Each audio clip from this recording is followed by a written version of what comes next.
Hello and welcome to today's webinar. Is your relocation program magnetic? Presented by Weichert Workforce Mobility Experts. We are very happy to have Ellie Sullivan, our Senior Vice President of Consulting and Advisory Services, and Jennifer Connell, our Vice President of Consulting and Advisory Services, with us today. If you'd like to get their full credentials, use the scan codes right there. Just put your camera right up to that. It will take you to their LinkedIn pages. You can see all the wonderful things they've accomplished and all the amazing credentials they have, all the experience and expertise at your disposal today.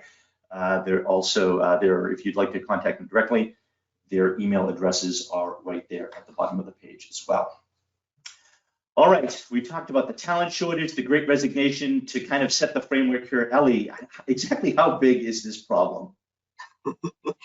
Well, first of all, thank you very much, Tim, for the great introduction. That was the infamous Tim McCarney, our Vice President of Marketing for Weichert Workforce Mobility, who does an exceptional job setting the stage for our learning and knowledge sharing sessions. So thank you, Tim. You're too kind.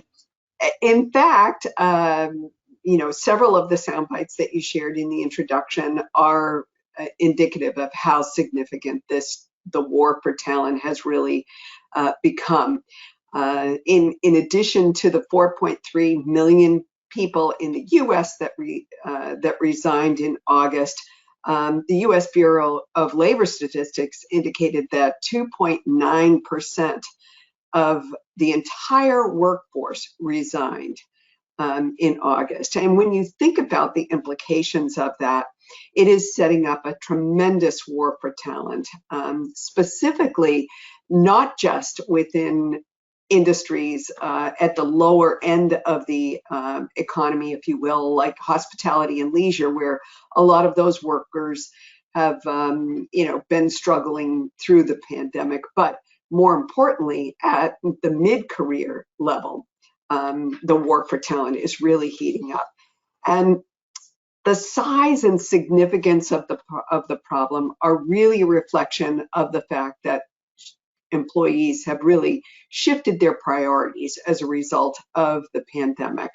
On the next slide, you'll see that 69% of employers are indicating that they're struggling to fill positions today. And two recent research studies, one by KPMG, or excuse me, it's by E&Y, and one by Bankrate, both indicate that more than half of the workforce are willing to quit if they don't get the flexibility they want in their careers post-pandemic. I mean, it's really setting up to be a significant issue for employers.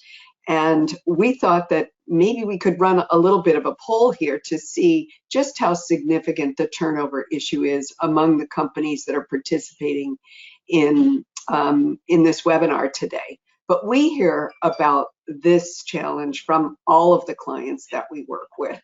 In fact, you know, we're seeing that certainly do we respond to this, Tim? Yes, we can.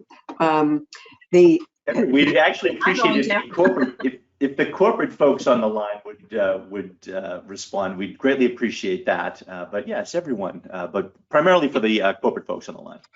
All right. Well, you know, nearly 75% of organizations are predicting an increase in the number of personal moves they're anticipating and work from anywhere requests, which I think is another strong indication of really those shifting priorities, and what employees are really drawn to are opportunities where they have that flexibility.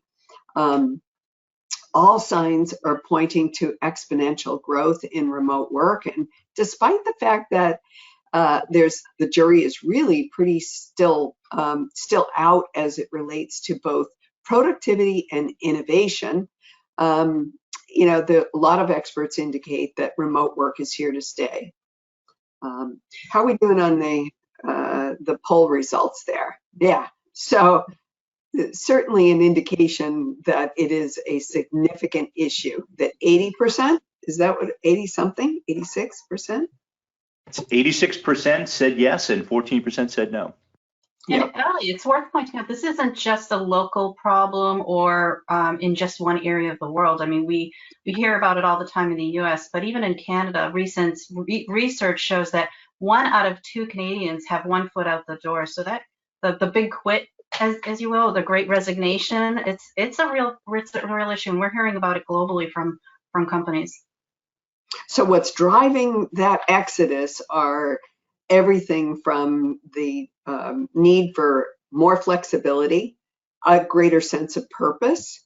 Certainly, we've seen the impact of the pandemic with empowered by remote work, the ability to relocate to somewhere where there's a lower cost of living or better quality of life. You know, essentially, if people have become accustomed to working remotely, they want a situation where they can work productively and efficiently in a remote situation instead of perhaps working from the kitchen table or sharing the living room space with either roommates or children. You know, but suffice it to say, turnover has become a huge issue for our globally.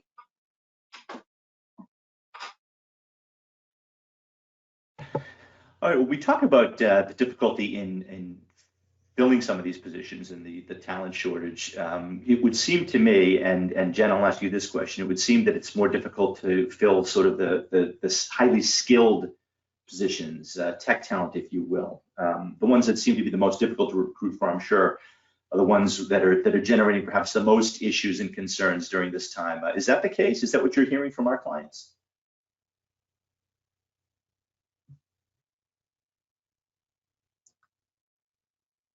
Did we lose Jen? Sorry about that. Yeah, I'm still showing the poll on my screen. Tim, if you want to show the slides again. There you go. Great. Yeah, so, you know, this is something that's come up quite a bit on in the past year. Weichert has been conducting a number of roundtables, at least over a dozen, with companies around the world, and to understand really how are companies responding to these workforce trends that are really taking over. One thing that we found is that critically skilled talent is a shortage amongst nearly every industry and every organization, even with the companies that we've spoken to where they may not necessarily be in the technology sector. We're hearing quite a bit about IT and tech employees, that there's a shortage. And what I find is very interesting is that some of these employees are not necessarily going to the big names out there that we think of when we hear about technology. Some of them are actually going to smaller companies. And some of the HR representatives who have been on these roundtables with us have been speculating, we think they might be going to these smaller companies where they feel that they're driving more value in the organization. They're getting better experiences. So we're going to look into that a little bit more later in this webinar, but it's something worth considering amongst every industry. And it's not just technology. We're hearing about it in nearly every level of skilled talent within organizations. When we think of mobility, it's usually the people that are being relocated or sent on assignments are the most significant investments on behalf of companies. They're the ones that cost the most for companies. They really want to make sure that they're driving that value, but also being sure that they're able to communicate that to leadership so that they can support future mobility. Okay, great. Well, here's a pretty simple question I'm sure is easy to sum up. What are employees looking for, and what are the things that they value? Sure, thank you. Well, looks like we've got one on the screen right now, in fact. Well, money is always been at the top of the list, right? So it would be really, remiss of me to not bring that up. And employees are looking to have, looking for companies that are willing to invest in them. So of course, money and compensation will be at the top of the list. But some of the other things that we're seeing, if you want to bring those up, Tim, are things like upskilling, opportunities, better cost of living, and a sense of purpose. As I said, that employees are looking for their employers to invest in them. And some of the ways that they're looking for them to be able to prove that this is a reciprocal relationship where they're going to be able to stay with their employer for the long term is knowing that the employer will help them to actually advance professionally. So providing opportunities for them to learn, being able to invest in their education and skills and their talents. This can be a two-way relationship, though, that we'll talk about a little bit more. those opportunities to invest in them professionally, but as well as personally. Are there any their personal values? Do they align with the companies? And do the companies align with their own? They're not shy about going out there, and all they have to do is click 2 or 3 times on the internet to be able to find out if the company is walking their talk. So they want to know if there's an opportunity somewhere else with the company geographically, would they be able to, would that enhance their personal aspirations? Perhaps it's volunteering in a certain location, or if they're going to another place, would they be able to contribute to that local economy in some way? Would the company be able to support that? So, and then, of course, better cost of living. They're looking for ways to be able to. They want to be able to afford more. And as Ellie, as you mentioned earlier, employees are looking to work from anywhere. By doing so, many of them are looking at places that are more economical for them. Does it make sense for them to be in a high cost of living area if they feel that they can do their job from anywhere? And that's, I think, the struggle that companies and employees are facing right now, is having that difficult conversation of, can we be able to really do this job from anywhere? And what are the costs behind that really look like for the company as well as the employee? And then, of course, the sense of purpose, which I talked a little bit about earlier, that we'll go into later. Yeah, but definitely a sense of purpose is huge in terms of attracting the right talent to the organization. Yeah. And tomorrow's workforce really values authenticity. Been doing a lot of research on the latest workforce to be coming into the market, and that's Generation Z. Interestingly, Generation Z's values tend to mirror the ones that we use to describe the baby boomer generation. They want authenticity. They want to be able to stay with their employer for the longer term. So they're looking for all of these factors here to support that approach. Yeah. Job security, things of that nature, that upskilling opportunity, certainly a focus for the younger generation. Okay, so what about the flip side of that then? If we're focused on the younger generation, what would you say about the opposite end of the spectrum? Yeah, I'll steal your joke here, Tim, and say that's me playing soccer. Action shot. There's a new Pew Research poll that illustrates that 30 million boomers were forced to retire as a result of the pandemic, really leaving a significant gap in the skilled labor force. And a lot of folks in that category simply reflected their shifting priorities and said, hey, maybe now's the time to relocate and retire.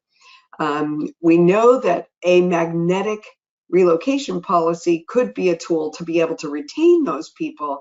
And we believe that an employee-initiated move program can be the kind of recruiting or retention strategy that would keep those boomers employed and prevent them from walking out the door.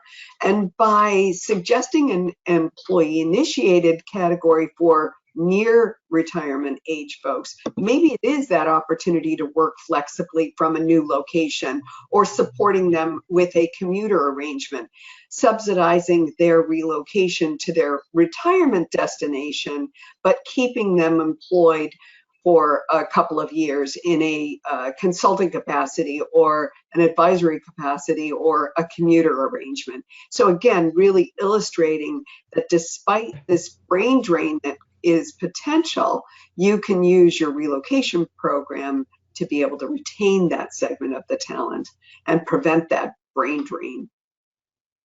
I'd like to point out that I think the gentleman in this photo is about to get a yellow card in football, because I think that's pretty aggressive, the moves he's making there. Well, somebody's caught up on Ted Lasso. That's good to see. These soccer terms, love to see it, love to see it. I'm not going to pretend that I'm any kind of a science whiz here, and I may have struggled a bit with science and math in class. I won't pretend to know exactly how a magnet works, but Jen, we talk about a magnet attracting, you think about that in terms of bringing talent into an organization. How can a magnetic policy also help to retain some of the talent that you already have in the organization and make sure that you don't lose them? Because that's what we're seeing. We're seeing companies hemorrhaging talent at a time when they need it more than ever. Absolutely. I think this is really important, particularly for organizations that are using mobility to attract new talent. It's time to look at their internal talent as another marketplace that can be more agile and certainly less costly than recruiting new hires. It's really time to build that business case for offering opportunities through mobility and even developmental opportunities. We've seen a significant increase in rotational policies, commuter policies, things that speak to the internal talent pool of companies. It can certainly play a critical role in providing that training and development that I spoke about earlier, about upskilling employees. If this is why employees might be leaving the organization to find ways to really add value to another organization, or they see that another organization might be willing to invest in them by providing them new skills that really make their role and position more interesting, then why not do it internally with the current employee workforce? So it certainly helps to engage and retain talent, but it's really important to point out, and I think a lot of our corporate mobility professionals on this webinar already know this statistic, that new hire employees cost 3 times more than a current employee when it comes to the cost to replace them, salary, benefits, training, and all of that, and being the recruitment costs. So why not look internally at this talent pool? What we find oftentimes, however, particularly with very large organizations with employees spread in different around the world or in different locations, different business units, is that we do see and we hear quite a bit about managers in those locations that, good or not, they're hoarding that talent. They don't necessarily want to let go of that talent. They want to be able to keep it locally. So being able to have a talent sharing model or tool that helps to communicate what those skills are across the employee base helps managers in various locations to be able to tap into that different location and hopefully fuel a culture in which talent sharing is the company's culture and can drive that initiative. So I think one of the if I can chime in, I think one of the most important elements there is to make sure that once that culture of internal mobility has been endorsed, that it is actively promoted both by focusing storytelling and use cases where managers have been instrumental in helping somebody's career progress throughout the organization, making sure that organizations are promoting that on their website so that candidates can look at that, both internal and external candidates can look at the career page and say, yeah, they really are walking the talk. Yeah, absolutely. And one of the talent pools that we discuss frequently on our own is the ability to tap into employee-initiated moves, which in the past was, listen, if the role isn't checked, if the box hasn't been checked that they're eligible for relocation or an assignment, then it's not going to be offered. But being able to proactively be able to offer that to employees or put it out there that it's an option for managers as well as employees can certainly help to fuel that. And Ellie, can you tell us a little bit about what you've been hearing? Yeah, definitely. I mean, I mentioned before that employee-initiated moves are on the rise. A lot of companies are providing, more, skinny versions of relocation benefits, some as conservative as just covering the compliance-related expenses associated with it. And then there are other organizations that have really embraced this concept and said, we're going to sponsor immigration to support employees that want to relocate to another country, to back home to their home country, and foster a greater sense of loyalty among those employees. It's certainly an initiative that can reduce attrition. I think that it helps to demonstrate the employer value proposition. Again, if you can promote those success stories across the organization, and it fosters a sense of well-being, that if I can relocate and work from anywhere, and you'll allow me to work from a location where you can facilitate payroll and there's not a corporate nexus or PE risk associated with it, then why not let those employees, those functions work from a remote location? Doesn't mean that it has to be on a permanent basis either. We're also seeing a little nuance for employee-initiated moves around those boomerang and near retirement moves. So instead of, historically, a lot of organizations differentiate between new hires and current employees. And in order to bring an employee back to the organization, they may be considered a new hire, but we're seeing some organizations kind of blur that line for those boomerang employees because they have experience with the organization, so there's a faster startup time. And you could argue that with that faster speed to productivity, you can invest a little bit more in their relocation benefits. So instead of just providing the new hire package to this boomerang employee, providing the current employee package to that boomerang employee. And again, for those folks that are near retirement, instead of experiencing that brain drain there, using mobility as a way to facilitate both their dreams of retirement to the next location, but retain that talent. We have a very senior level organization that we're working with now that's doing some very creative things in order to retain the retirement location and still allow the employee to, or the leader really, to work in the destination location where the company is consolidating their new leadership team. And it is a definite retention strategy, not an inexpensive one for that level of employee, but nonetheless, it is driven by this employee-initiated category.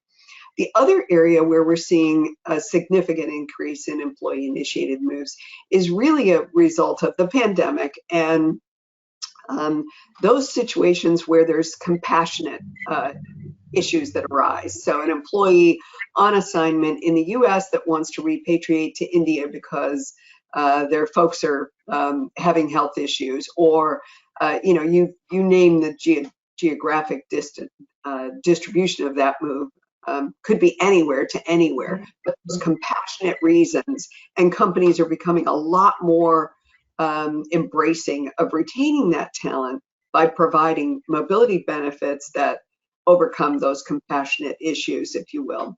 So I think there's a report by KPMG that indicates that nearly 75% of organizations are predicting an increase in personal moves, as well as requests to work from anywhere. So if you don't have an employee-initiated move program today, it's time to introduce one and to make sure that you have the right benefits that are aligned with that employee-initiated move program, and use it not only as an ability to reduce attrition, but tie the cost effectiveness of those employee-initiated moves to preventing turnover and retaining talent. Yeah, and I think where companies really are challenged with this is, how do I align this pool of talents that is highly motivated, right? They're the ones raising their hands saying, I want to work for you, I just want to work in this other location.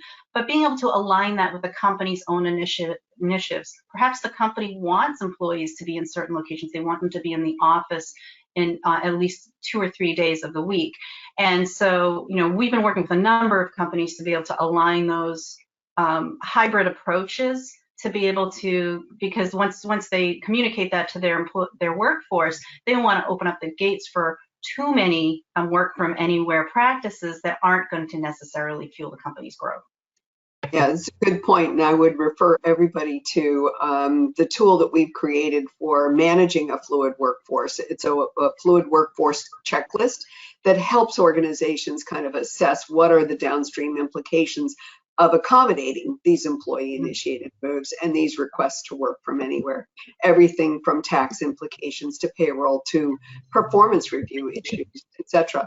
And you can't discount the impact that full remote work can have on a sense of well-being around isolation and not feeling like you belong to the organization. So those attributes really have to be carefully considered as well in the employee-initiated move programs. Excellent. And if you want a copy of that checklist that Ellie mentioned, you can email solutions@weichertwm.com. We'll give you all that at the end too, but you can certainly email either Ellie or Jen or solutions@weichertwm.com to get a copy of that. While we're on this topic, Ellie, beyond the monetary reward and the flexibility that you've mapped out here, is there anything else that you're seeing as important to employees that can impact the attraction, retention, and really the engagement as well? Yeah, definitely. I think forward-thinking companies are very purpose-driven today, and employees are definitely looking for better alignment with organizations around what their purpose is.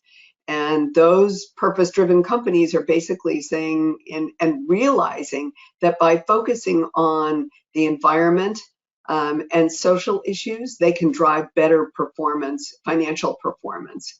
And certainly we've all heard about sustainability as it relates to things like household goods transportation and how do we reduce the green footprint that we're or the environmental footprint that we're generating as a result of a household goods transportation or other elements. You know, one of the favorable aspects of the pandemic was the rise in virtual assistance. So everything from virtual home finding to virtual destination services, et cetera, and how that can positively impact the environment. And while those are all really strong initiatives that our global mobility partners should be embracing, I think that today's workers are really looking for a deeper sense of commitment to ESG. So specifically looking at, you know, how is this organization embracing diversity, equity, and inclusion, and are they walking the talk? You know, are they a force for good as it relates to, you know, the world, if you will. So we've been working with one organization to introduce a new program that I would definitely call a magnetic strategy. And that is, instead of offering an assignment completion bonus, to basically bank that bonus that would have been paid at the conclusion of the assignment and use it for the employee to use in kind to either subsidize a charitable initiative or to physically support a charity or a cause that's important to them, and use those funds, that completion bonus, to take a sabbatical for a month and work on a charity or a charitable cause that is important to them. So the very strong linkage to that purpose-driven mobility program can be a real strong attraction device.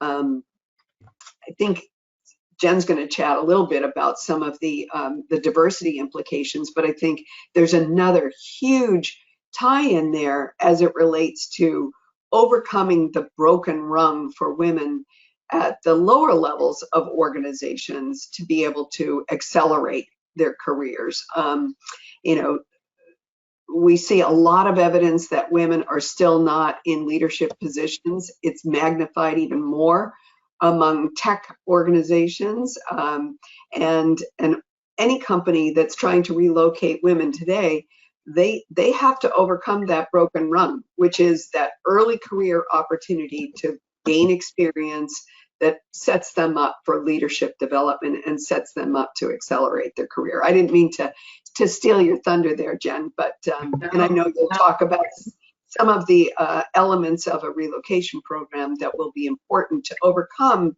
both implicit bias in considering employees, people of color and women and other marginalized employees, but also things as basic as offering childcare assistance and spouse employment assistance, where we started to see kind of organizations decreasing their support of those elements, really from a cost savings perspective.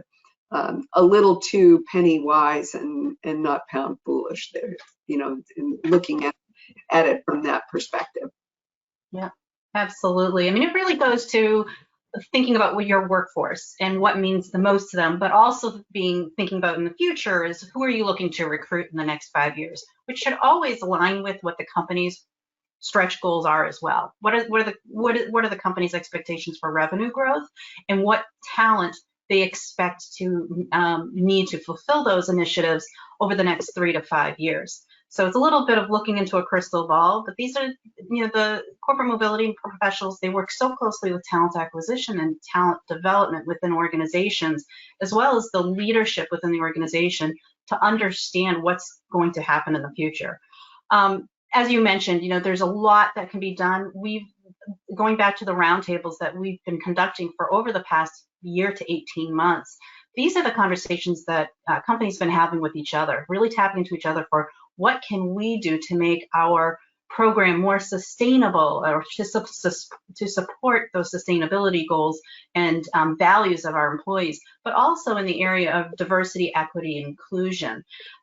Fortunately, a lot of companies are demonstrating some of those values within the organizations. They're trying to make their program more flexible as to how they can accommodate different groups of employees by removing that unconscious bias. We're even seeing it in the talent acquisition portion of the phase, even before they get into mobility. Some of the AI tools that we're starting to hear about and see in practice, using chatbots helps to remove some of that unconscious bias as a way to bring people into the organization and to attract the widest pool of candidates. Having a mobility program itself, though, that actually promotes career mobility and value by having an array of programs that support maybe rotational assignments, some sort of training, leadership development, really speaks to employees, and being transparent about those approaches helps to build trust with those new employees, and helps to can certainly set an employer apart from the rest of the industry. Ellie, you were going to say something? Trust is one of those metrics that is getting a lot of play in the HR publications. How do you build trust with employees? And you already spoke to that issue, that you've got to walk the talk. Employees are not going to be motivated or attracted to an organization that just gives it lip service. They have to be able to demonstrate it. And there's no better way to demonstrate that than profiling employees that have risen through the organization, primarily as a result of relocations that have given them the opportunity to develop those skills and to become a more critical employee. And, they're walking the talk. Yeah, absolutely. And giving employees those opportunities to tell those stories, I think, is more important than ever. It's not just the company telling the story. Give the employee the ability to tell other employees. Between social media, LinkedIn, Instagram, all of these different ways, employees talk to each other, and they talk to future employees. If I was a candidate looking for a new position in a different company, I would want to hear from employees in that company. So, and those walls have come down a little bit. It's much easier for employees, candidates, to be able to reach out to current employees. And those current employees are also going to be your gateway to future employees as well. So, and then looking at the mobility program itself, what kind of benefits do you offer? Is there flexibility in the way, not only what benefits are offered, because we hear so much about core flex approaches, but really about how the application of benefits can be flexible. A classic one is home leave trips. Can you expand the home leave trips to either be provided on a lump sum basis, so that the employee has choice over who goes on that trip and how it's allocated, or spouse partner assistance. We're seeing quite a bit more companies that are expanding spouse partner career assistance to really be family assistance. So perhaps there is not a partner or spouse in the picture that needs assistance in looking for a new career. Perhaps it's finding special schooling for a child, or housing for a parent, and something that supports elder care for those that are in that generation that is supporting both ends of the spectrum when it comes to families. Giving people that type of flexibility certainly makes it a more inclusive program, but also I think drives a more meaningful conversation between a candidate and the future employer, whether it be talent acquisition or be their relocation management provider, who the counselor who is having that conversation with the employee, that can then bring that back to the employer. Yeah, we know a lot of recruiters are doing that on their own.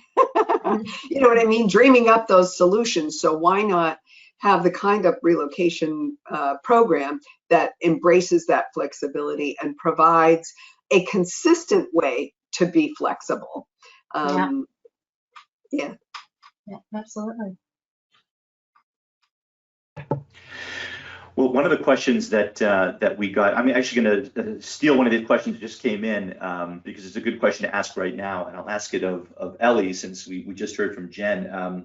Someone has asked, creating a magnetic policy program, all well and good, but is it cost effective? That's really what it all comes down to at the end of the day. At the end of the day, everyone wants to make sure that they're running at their most cost efficient, cost effective. Any thoughts on that?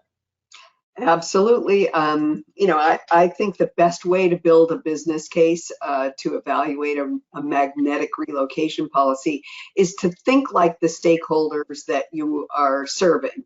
Think like the business leaders that are running a business and make those arguments. Find out how long open positions are staying unfilled, and do some math around what the cost of leaving those positions unfilled is.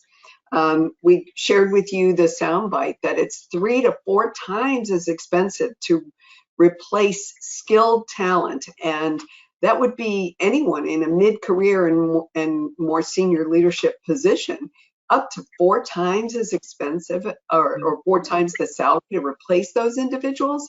I mean, right there, you've got a huge bank balance, if you will, to be able to create a magnetic policy that will retain that talent and accommodate, whether that's an employee-initiated move or work from anywhere, commuting, what have you.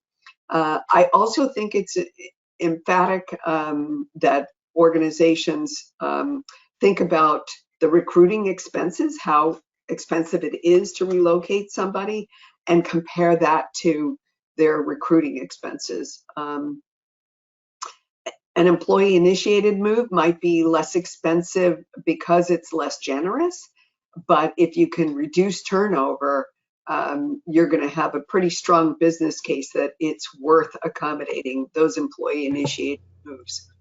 So think like a business person, think like your stakeholders, think like your recruiters that are struggling to fill these positions. Do a little bit of math. Another classic example was a client that we were working with that was able to look at the number of open positions. They realized that many new hires were filling those positions, but they were not utilizing the relocation benefits to do so. What they learned as a result of kind of doing some deep process mapping and understanding of the protocols associated was that it was much more difficult to get approvals to authorize relocation benefits than it was to authorize a sign-on bonus. So, looking at that, the sign-on bonus was no less expensive than the relocation benefits, but it was easier for the business leader to get approval to give a sign-on bonus than a relocation bonus or a relocation package. So, once somebody gets a relocation bonus, a sign-on bonus, you're just treating that as ordinary income. And employees have a different way of perceiving that kind of benefit to an organization than they do perceiving the value associated with, hey, this company is really supporting me from a wellness perspective. They're going to take care of my relocation burdens. They're going to provide me with the kind of relocation assistance that is going to help me land in the new location and be successful. That has a much deeper connection to an employee, and you can have a repayment agreement to help kind of create that stickiness. So again, look at the business case from a business perspective, and I think comparing recruiting turnover costs and some of those issues around things like sign-on bonus. And pretty soon you're going to have a pretty compelling business case for creating a more magnetic relocation policy. Okay, and Jen, we'll flip it back to you with any more recommendations. Yeah, I mean, I know that the big challenge is often that we hear is, I've been told I need to reduce relocation or assignment costs by 10% from last year. How do I do that while still being able to provide a great experience to employees? And that's very difficult because you're kind of combining the math with with coloring the picture for them. And I think we've seen companies, particularly in the last 2 to 3 years, we've been conducting a number of voice of the customer feedback projects on behalf of our clients to really bring color into that picture by saying, okay, reaching directly out to business owners within organizations as well as employees themselves who have gone through mobility, and ask them, what do you need in order to recruit the right person? What are you looking for? And asking employees directly, what would it take for you to go on a relocation? And what do you want from your role moving forward? And being able to use that as a way to let leaders know this is what they're looking for. So if companies are looking at enhancing salaries or bonuses in order to bring people into the organization, consider sharing those costs with mobility, providing experiences. So is it necessarily more compensation or a bigger lump sum, or could that person really benefit from perhaps additional return trips to their home location, or perhaps an opportunity to be able to provide some sort of charitable work in the new location? Think of costs in terms of how that's going to enhance the person's experience, and what would it take for them to stay long-term with the employer.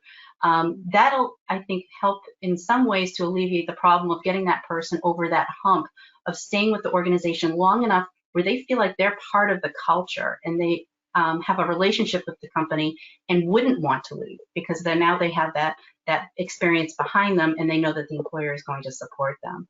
So some of the ways that we're seeing employees being brought into the process and really demonstrating that there is an employee experience here is by the way of tools, providing more choice to the employees. Of course, whenever there is more choice offered to the employees that's going to enhance their experience, they want to be able to know that there's the technology to support it.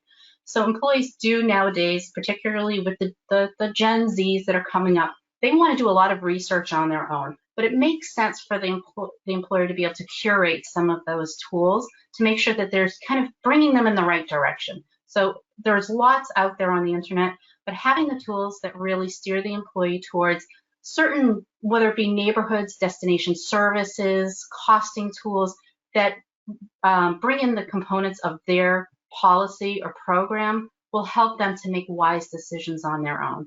They want to participate in that decision making, so let's let them do that, but do it in a way that's safe, demonstrates duty of care, and of course supports the company's goals around cost management. Being able to complement any sort of program with personalized counseling. So if they are have those tools available to them, oftentimes employees, they may not realize it in the beginning, but they do need to be able to reach out to somebody who has seen it and done it. Has seen it all and done it all, has that experience that they can share, that have probably been with other employees within the organization. They can share those learnings, and being able to have access to that kind of a person who can bring them through that experience in a very quick way. So being able to access that resource, whether it be online through an IM service or being able to reach out to them by phone, whatever works for them. Then, of course, being able to develop bite-sized communication. So employees don't necessarily want to line up an hour-long phone call to ask all of their questions at once. I don't know about you, Ashley, but when I have questions, I'm not very good at being able to pull it all together all at the same time. Oftentimes, I just know what I need to know right now, this minute, and I need an answer very quickly. So having that bite-sized communication, being able to, people be able to have employees access that information very quickly. Oftentimes it's even at the candidate stage is having videos that really talk about different aspects of the relocation, or perhaps different locations that the company operates in, can give that person a high-level overview or a drilled down detailed information about the process that they need to make the next decision. Yep. Yep. I know that I have a friend that at Shopify, Sandeep, who participated in a webinar that we did with CERC recently, and her advice was to simplify the complex. And she suggested that efficient communication ensures that the audience walks away with what they need to know for that particular point in time. And I think it's really sound advice. That's very good. Excellent. Well, to sort of put things in perspective and bring us together, coming into the home stretch here, can I ask you to just sort of summarize, if you will, what you would consider to be best practices for winning the war for talent and creating a magnetic relocation program? Who do you want to go first? Well, Ellie, I'll ask you too, since we just heard a lot from Jen. Okay. Well, you know, just concluding this particular slide here, there you go. I think to win the war for talent, a magnetic relocation program really has to accelerate skills development and be aligned with the business purpose for the move. I think that policies have to be robust enough to actually support the move. This is not the time, and it may sound, you know, self-serving, but with that number of employees walking out the door with the Great Resignation, it's not the time to be scaling back your relocation benefits. I think it is the time to make sure that they really meet the needs of your stakeholders, both internally and externally, and to build that business case to be able to demonstrate that retaining talent and upskilling that talent is just as cost effective as you know, the cost of replacing that talent, recruiting new talent to the organization. Some of the ideas that we talked about, making sure that you are aligning your program with your broader ESG initiatives, that you are using mobility to demonstrate that you are walking the talk as it relates to diversity, equity, and inclusion, I think will be a strong magnet for new talent to the organization and better align your initiatives to try and retain that talent. You know, I think, Jen, I'll let you chat a little bit about the choice and control and flexibility, because those are certainly key elements of a magnetic program. Sure, absolutely. And I'd like to add to that is, you know, communicating, if I haven't said it already, it's communicating often and communicating as early as you can. And by early, it goes back to the current employees. I've seen more companies that are being more transparent with their relocation programs and maybe putting the full policy out there on whatever online employee resource or portal is used. Maybe the full policy isn't the right way to go. So we've seen more companies that are employing a brochure approach to policies by, you know, a 2 or 3 page, very colorful document that aligns with maybe some of the employee benefit tools that we see out there on the market that would be that are, you know, handed out to employees. But really, it doesn't necessarily go into the details of what the benefits are, but it more or less covers what the resources that will be available to the employee to know that if they were to take up an opportunity with the employee in another location, or if they wanted to raise their hand for a new experience, they're going to get a lot of support behind that between tools and a person that they can tap into. So, yeah, you know, the flexibility and having choice for employees is certainly more important than ever. How you define choice and employee and flexibility varies from one company to another. So there's never really one right approach to it. For some companies, they still want that consistency of benefits. Being able to message that, particularly through large organizations, is very important. So that might be a value that they need to stay true to. For other companies, they really want to give maximum flexibility to employees. And we even see more use of points programs nowadays, and also referred to as employee choice. And that, of course, the more choice there is, the more internal controls you need to be able to manage that process to make sure that it's being tracked very carefully and that it's still cost effective for the business. So one thing that we, of course, recommend is that being able to reach out to your internal stakeholders to understand what will and won't work for the organization, what can be managed effectively, and then, of course, working very closely with the relocation management provider to ensure that that they are part of that process, because there will be a little bit of shifting of decision making that will happen earlier on, and the earlier that a counselor can speak to that person, the more successful the experience will be. The relocation is still considered for at least for new talent, it is the first impression that they might have with the company. Want to make sure that is very successful and that that approach is locked down. Good point.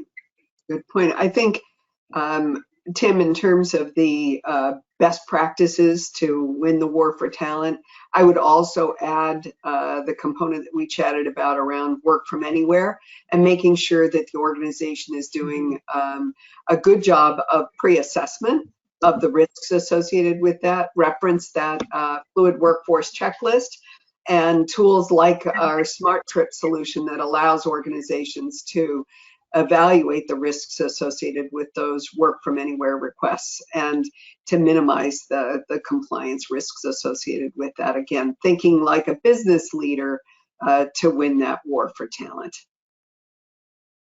Excellent. I'm kind of moving the slides with wild abandon here, but I wanted to make sure I got back that last point that Jen made.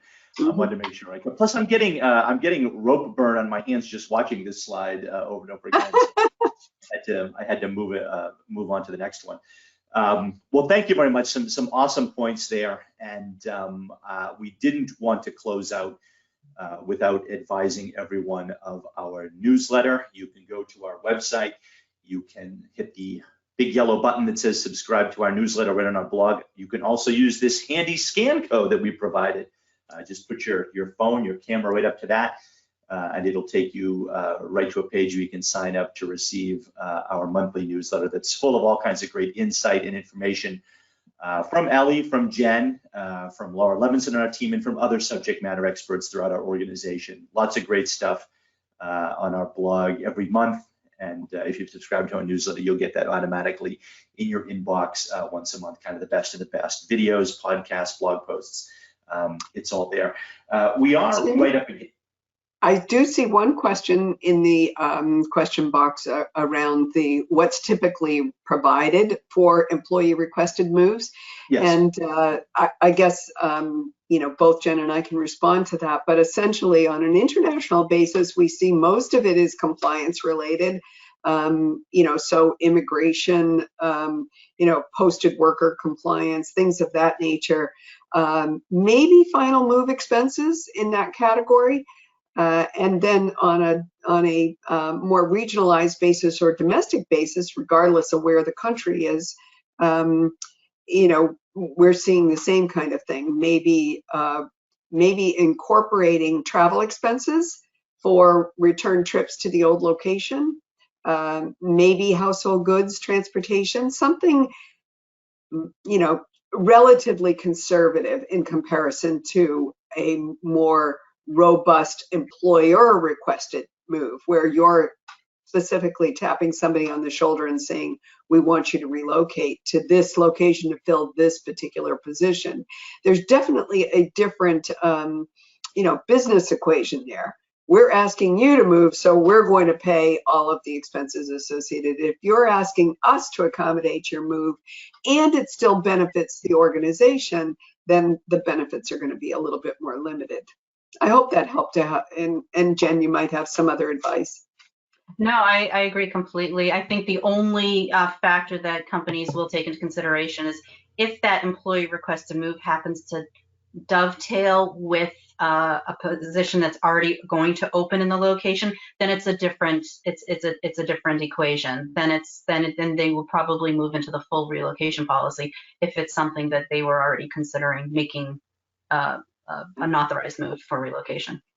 I know one organization is embracing these employee moves to the point where they are funding what they call parking lot moves, where they'll move an employee to a third destination in order to be able to accommodate them from an immigration perspective to the new location. So that's a pretty significant investment on their behalf, but turnover is really costly for that organization. So again, it goes back to building that business case. For some companies, that is worth it. Particularly, another finding from our discussions over the past year in roundtables is that quite a number of employees, particularly from what I'm hearing, younger workers, emerging professionals, are asking their employers, when can I go on that assignment? And in order to keep that person engaged until something is open, that might be the cost of doing business for attracting talent.